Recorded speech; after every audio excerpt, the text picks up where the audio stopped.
बच्चों, आज नारायण सर आप लोगों के सामने आने इस वीडियो में कुछ लेकर आए, वो भी विज्ञान।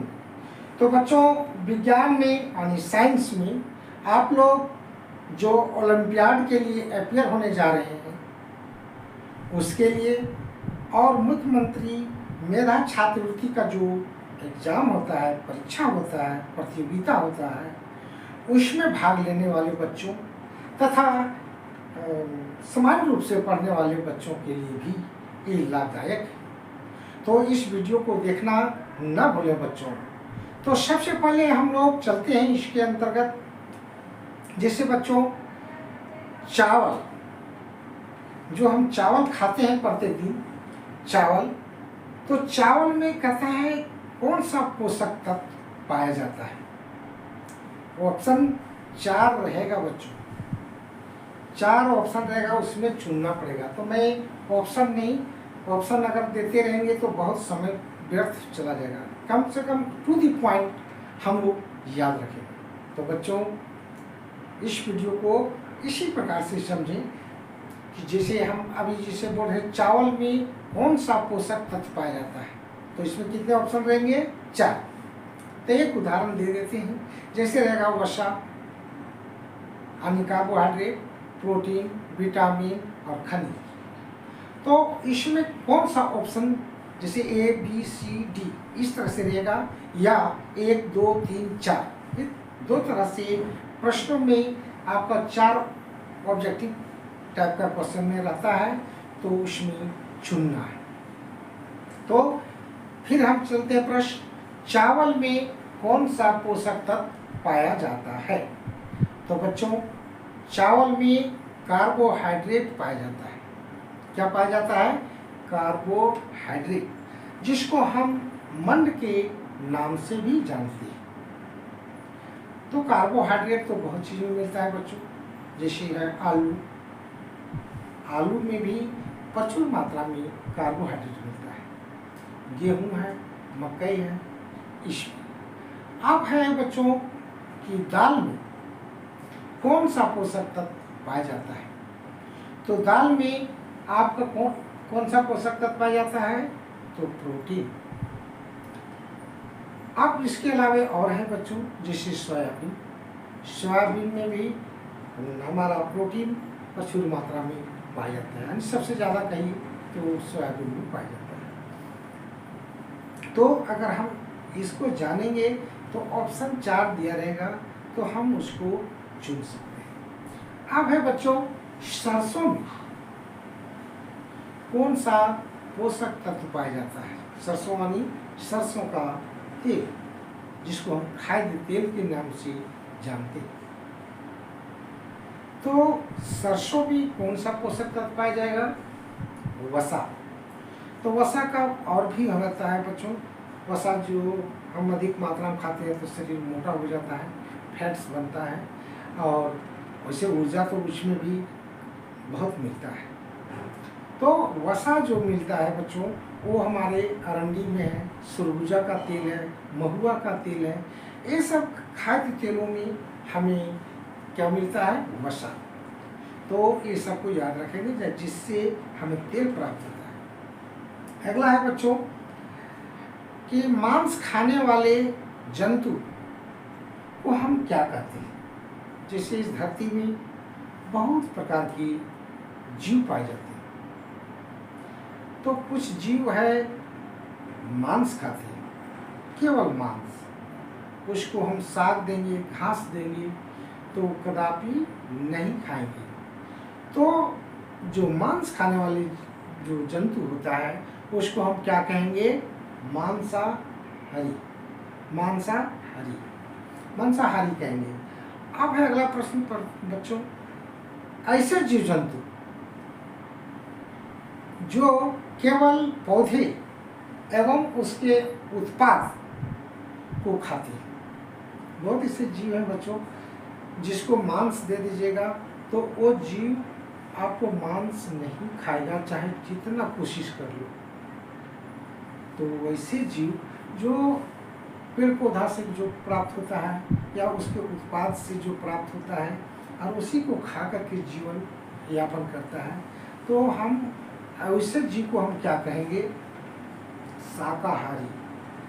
जैसे हो गया गाय, बकरी, भैंस, ये सब हमारा शाकाहारी। खरगोश भी आएगा, हिरन भी आएगा, तो वो सब हमारा हो गया शाकाहारी जंतु।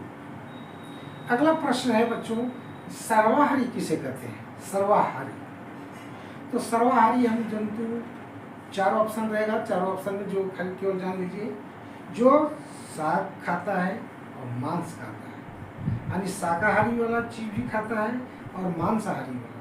तो दोनों चीज खाने वाले जंतु को हम उसको कहते हैं सर्वाहारी। सर्वाहारी। तो सर्वाहारी के अंतर्गत हम लोग मनुष्य भी आते हैं। तो मनुष्य में कुछ मनुष्य कि मांस नहीं खाता है, केवल शाकाहारी करता है, तो कोई बात नहीं, मनुष्य वर्ग के लोग खाते तो हैं, तो इसको हम कहेंगे सर्वाहारी। अब है बच्चों, ये तो हो गया खाने पीने वाली बात। अब है कार्बोहाइड्रेट एवं वसा। ये दो चीज अभी नाम उल्लेख किए थे ऊपर में। तो कार्बोहाइड्रेट और वसा हमें क्या देता है? अगर हम उसको खाते हैं, जिसे हम चावल खाए, तेल खाए, खाद्य तेल, तो उससे हमको क्या मिलता है? तो कार्बोहाइड्रेट से हमें ऊर्जा मिलता है। क्या मिलता है? ऊर्जा, एनर्जी, ताकत, जिससे हम अपने दैनिक जीवन के कार्यों को पूरा कर पाते हैं। और उसके बाद वसा है बच्चों, वसा से ऊर्जा भी प्राप्त होता है और हमारा शरीर का मोटापन भी बढ़ता है। तो फायदा हमको दोनों तरह से है, लेकिन मात्रा से अधिक अगर कार्बोहाइड्रेट भी हो जाए या वसा हो जाए तो हमारे शरीर के लिए वो थोड़ा हानिकारक होने लगता है। हमारे शरीर का मोटापन बढ़ने लगता है, अनेक प्रकार के रोग बढ़ने लगता है, तो उसको हम सीमित मात्रा में खाएंगे। अगला है बच्चों, प्रोटीन से हमें क्या मिलता है? तो प्रोटीन से बच्चों हमें इतना जान लीजिए कि हमारे मतलब उससे क्या फायदा है। प्रोटीन हम लोग खाते हैं, जैसे दलहन, सोयाबीन, ये सब हम लोग खाते हैं, तो उससे हमारा क्या फायदा है? फायदा यह है कि बच्चों हमारा जैसे शरीर अंग टूट फूट गया, कहीं चोट लगा, या बच्चों की उसको मरम्मती करता है टूटे फूटे अंगों को, और बच्चा जो छोटा शिशु रहता है, शिशु से बड़ा होता है, बढ़ाने का काम हमारा प्रोटीन करता है। क्या कौन करता है? प्रोटीन। तो प्रोटीन खाना बहुत जरूरी है, यानी बच्चों को इसीलिए कहा जाता है कि दाल का पानी दो, क्योंकि दाल में बहुत ही प्रोटीन पाया जाता है। अब है बच्चों विटामिन एवं खनिज। अगर हम उसको अपने पोषक तत्व के रूप में ग्रहण करते हैं, हम अपने शरीर में लेते हैं, तो उससे हमें क्या फायदा है? तो बच्चों सबसे पहले ये जानिए कि विटामिन जो है हमारे स्वास्थ्य को ठीक रखता है, यानी रोगों से दूर रखता है। तो हमें विटामिन भी खाना चाहिए, वो भी हमारा पोषक तत्व है। तो विटामिन जो है हम लोग फल फूल, दूध, अंडा, मांस, ये सब से भी मिलता है। और हरी साग में तो खनिज तो कहना नहीं है, खनिज की मात्रा अधिक रहता है। तो ये हमारा खनिज यानी विटामिन और खनिज हमारे लिए नितांत आवश्यक है बच्चों, उसको हमें ग्रहण करना ही चाहिए। अब है जल। अब है जल तो पोषक तत्व में नहीं आता है, लेकिन वो पोषक तत्व के रूप में बहुत सहायक होता है भोजन को पाचन कराने में, भोजन को पाचन कराने में और अवशोषण कराने में। रक्त जो है, रक्त में तो जल मिला हुआ रहता है, तो रक्त से जल मिला हुआ रहता है, तो वही अवशोषित करने में बहुत चीज़। जैसे हमारे जब भोजन खाते हैं तो सारे भोजन तो पचने के बाद क्या होता है, वो हमारे शरीर में सारे चीज़ को ऑब्जर्व कर लिया जाता है, खींच लिया जाता है। तो रक्त भी खींचता है, तो जल उसमें यानी पानी बहुत मदद करता है। इसलिए हमें शुद्ध जल पीना अति आवश्यक है। अब है बच्चों, इसके अंतर्गत अब आ जाता है रुक्षांश। रुक्षांश यानी रेसे। अब रुक्षांश क्या करता है बच्चों, अपने ये आप अच्छे भोजन को, जिससे हम लोग भोजन खाते हैं, तो माने अगर भोजन में रुक्षांश ना हो, रेसे ना हो, तो वो हमारे शरीर से बाहर निकलने में कठिनाई होता है। इसीलिए रुक्षांश भोजन भी खाना चाहिए, रेसेदार भोजन खाना चाहिए, रेसा वाला।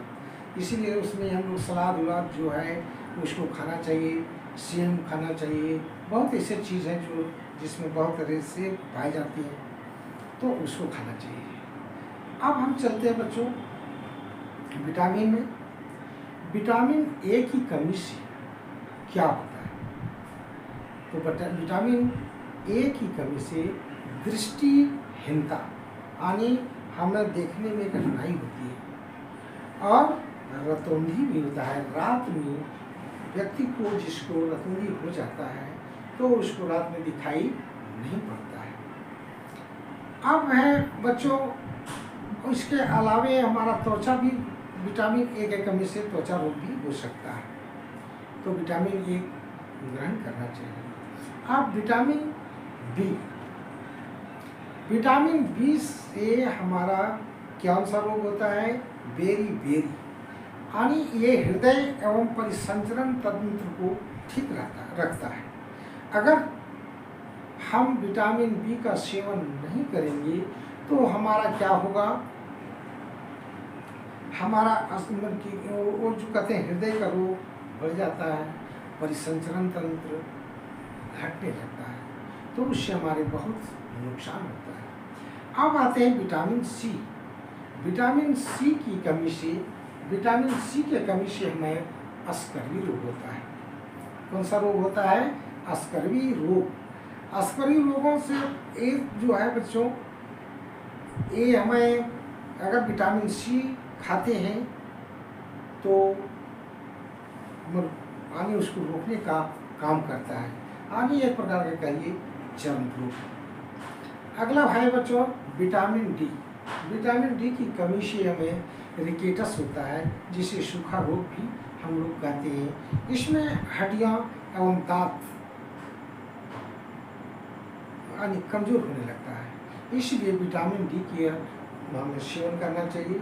सूर्य प्रकाश में विटामिन डी की मात्रा अधिक होता है, इसलिए डॉक्टर लोग ये सलाह देते हैं कि धूप में आधा घंटा कम से कम धूप हमें सेकाना चाहिए, धूप में हमें रहना चाहिए।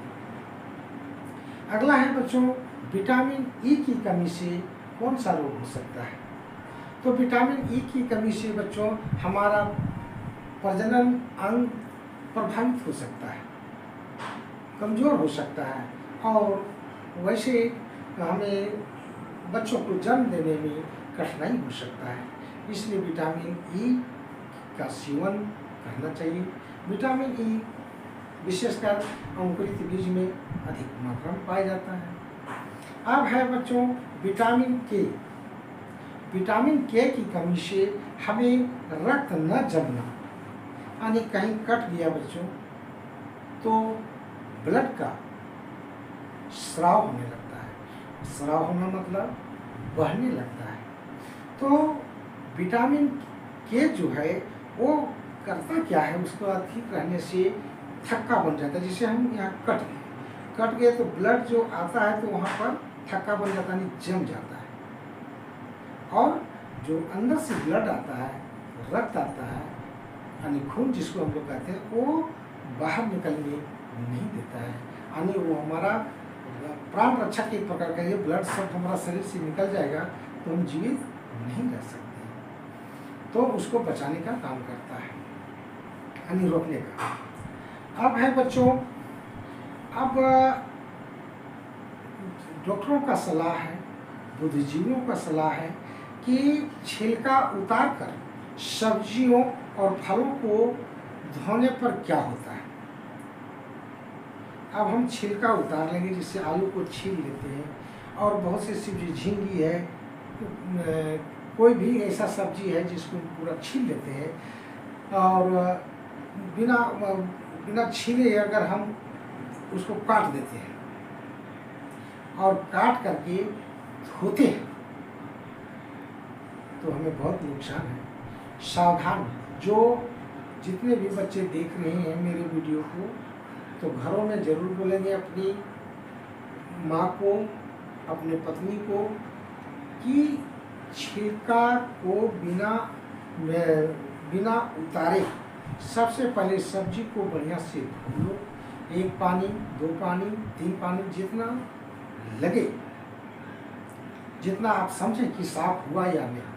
धोने के बाद उसको काट करके ही खाना बनाना चाहिए, यानी सब्जी पकाना चाहिए, तब वो ज़्यादा स्वस्थकर होता है। नहीं तो अगर हम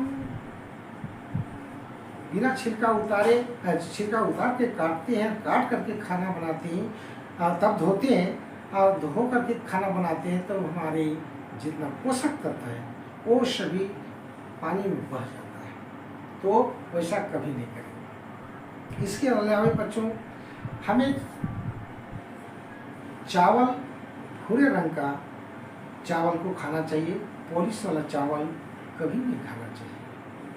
अब है बच्चों, आयोडीन की कमी से हमें क्या होता है? तो आयोडीन की कमी से हमें क्या होता है? घेंघा रोग होता है। और इसको हमें कहाँ से मिलता है बच्चों? आयोडीन समुद्री उत्पाद से, अदरक से, आयोडीनाइज्ड से, नमक से, मछली से। अगर ये सब हमको सेवन करते हैं तो हमें आयोडीन की मात्रा प्रचुर मात्रा में मिलता है। उसके बाद है फास्फोरस। फास्फोरस भी हमारे लिए बहुत लाभदायक है बच्चों, और इसका सबसे अधिक मिलता है। ये भी दांत के लिए हमारे लाभदायक है, और ये है दूध, केला, बादाम, मिर्च, बीन इत्यादि में पाया जाता है। अब है कैल्शियम। ये भी हमारे दांत एवं हड्डियों के लिए बहुत ही जरूरी है। यह भी केला, मूली, सलजम, अंडा, दूध में प्रचुर मात्रा में पाया जाता है। किसमें बच्चों? कैल्शियम। ये जो दांत दिखाई पड़ रहा है और देखते हैं हम लोग को, जो दांत है उसमें हमारा केला, मूली, सलजम, अंडा, दूध इत्यादि हम जब खाते हैं तो हमें प्रचुर मात्रा में कैल्शियम मिलता है, और हमारा शरीर यानी हड्डी और दांत बहुत ही मजबूत रहता है। तो इसको हमें संभाल करके रखना है दांत को। अब है बच्चों लोहा। लोहा भी हम लोग खाते हैं, तो कहाँ से मिलता है? वो मिलता है हम लोगों को पालक साग, या फिर जैसे कलेजी उलेजी खाते हैं हम लोग। फिर है मड़ुआ भी खाना बहुत जरूरी है बच्चों। इसीलिए सरकार ने विद्यालयों में मड़ुआ का हलवा खाने के लिए सलाह दिया गया है, क्योंकि इसमें आयरन की मात्रा अधिक मिलता है। फिर है सेव, साबुत अनाज, ये सब खाने से हमें लोह की मात्रा प्राप्त होता है, और ये ब्लड बनाने में सहायक होता है। अब हम लोग चलते हैं बच्चों, जो भी भोजन हम करते हैं ये यदि सभी प्रचुर मात्रा में हम लोग लेते हैं तो इसी को हम लोग कहते हैं संतुलित भोजन। इन सारे पोषक तत्वों को हम ग्रहण करते हैं तो हमें उसको कहते हैं संतुलित आहार। अगर उसमें से कोई भी पोषक तत्व कमी हो जाता है तो उसको हम कहते हैं कुपोषण, और हमारे शरीर में अनेक प्रकार का रोग उत्पन्न होने लगता है। तो बच्चों ये सब आपको जानना जरूरी है। आप है कि प्रोटीन की कमी यदि हो जाए तो क्या होगा? तो प्रोटीन की कमी यदि हो जाता है बच्चों, तो विशेष करके छोटे छोटे बच्चों को ये ज़्यादा तक प्रभावित करता है, और क्वाशियोर नामक बीमारी होता है, जिसमें पेट बढ़ जाता है और हाथ पैर का जो आकार होता है वो बहुत पतले पतले हो जाते हैं और वो बूढ़े टाइप का दिखाई पड़ने लगते हैं। तो इस तरह से हम लोग समझ गए बच्चों। आज इस चैप्टर में, इस भाग में हाँ, यानी ओलंपियाड के लिए बहुत महत्वपूर्ण है। अगर इतना जान जाते हैं तो बहुत से प्रश्न आपको मिलेगा जिसको आप आसानी से सॉल्व कर सकते हैं। बच्चों, इस वीडियो को सुतले सुतले बैठे बैठे खेलते खेलते आप मैंने इसको देख लेंगे, एक बार दो बार देख लेंगे तो आपका भविष्य उज्जवल हो सकता है। तो एक वीडियो से नहीं हो सकता बच्चों, बहुत सी वीडियो में डालूंगा और डाल चुका हूँ, उसको देखिए। तो आज का मेरा इस वीडियो में यहीं तक है और इसको समाप्त करता हूँ।